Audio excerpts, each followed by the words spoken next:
Okay, so let's get right into this. We're looking at a story about what happens when the very people we rely on to care for others are themselves pushed right to the edge.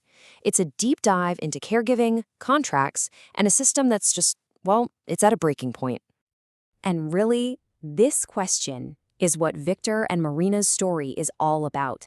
You see, for years, they had dedicated their lives to caring for someone in need.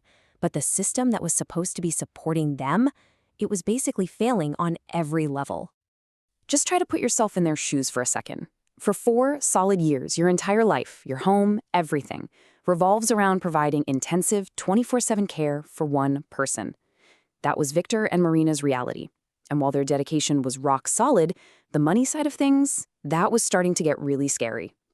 This table right here, it says it all, doesn't it? Look on the left, rent, food, utilities, the basics of life, all going up, up, up over those 4 years. Now look at the column on the right.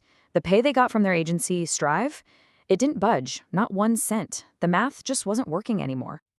And what made it even worse was this contract they were stuck in. It was completely one-sided. All of the responsibility fell on them, but when it came to asking for a fair wage or even just a cost of living adjustment, they had practically zero power. So Victor finally decided, enough is enough. He wasn't just going to sit back and take it. He decided to do things the right way. Follow the official channels, file a formal complaint, and trust that the system would actually listen. And he really did follow the process to the letter. First step, he filed a formal complaint with his agency, Strive. When that went nowhere, he took the next step and escalated it to Community Living British Columbia, that's CLBC, which is the government body that's supposed to oversee agencies like Strive. And here's where the classic runaround starts. Strive's response was basically, hey, don't look at us. They just pointed the finger straight up the chain of command, saying it was all on CLBC. But then, when CLBC responds, you guessed it. They pointed the finger right back down. They said it was a private issue between Victor and the agency and that they don't get involved.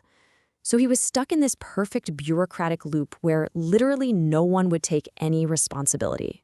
Hitting that wall, Victor started to look around. He was wondering, is it just us? Are we the only ones going through this? And what he discovered, well, it changed everything. He found these private online groups for other caregivers, and it was like opening a floodgate.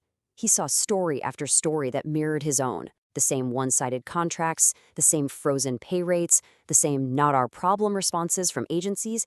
It suddenly became crystal clear. This wasn't just his problem. This was a system-wide failure. And here's a really crucial part of the story. It wasn't just the caregivers feeling the pressure. The person at the very heart of all this, the client they were caring for, he was unhappy too. See, their client needed constant, dedicated support. And he could feel the strain. He knew the service and support from the agency, from Strive, just wasn't good enough. And importantly, he knew it wasn't Victor and Maryna's fault. He was genuinely scared. He thought, if these financial problems force Victor and Maryna out, what's going to happen to me? They were his stability, his support system. So he was 100% behind them in their search for a better agency that would treat everyone with respect. So, with their client's full support, they felt empowered. The 3 of them started to look for a way out, a path forward that didn't involve Strive. And that search led them to a place called the Individualized Funding Resource Center, or IFRC. And looking at their website, it was like night and day compared to Strive. They talked about flexibility, respect. They even had a sample contract online that looked fair and balanced. It really felt like a breath of fresh air. That was it. The decision was made. The 3 of them, as a team, put together a formal request and sent it off to CLBC, asking to officially transfer from Strive to this new agency, IFRC. And it worked. CLBC actually approved it. The transfer was a go. The funding was going to be redirected from Strive to IFRC. This felt like a huge, huge deal. A major win. You can just imagine the relief they must have felt. It seemed like, for the first time in years, they had found a real partner, an agency that would actually listen to them, talk with them, and value the work they were doing. It was a moment of pure hope.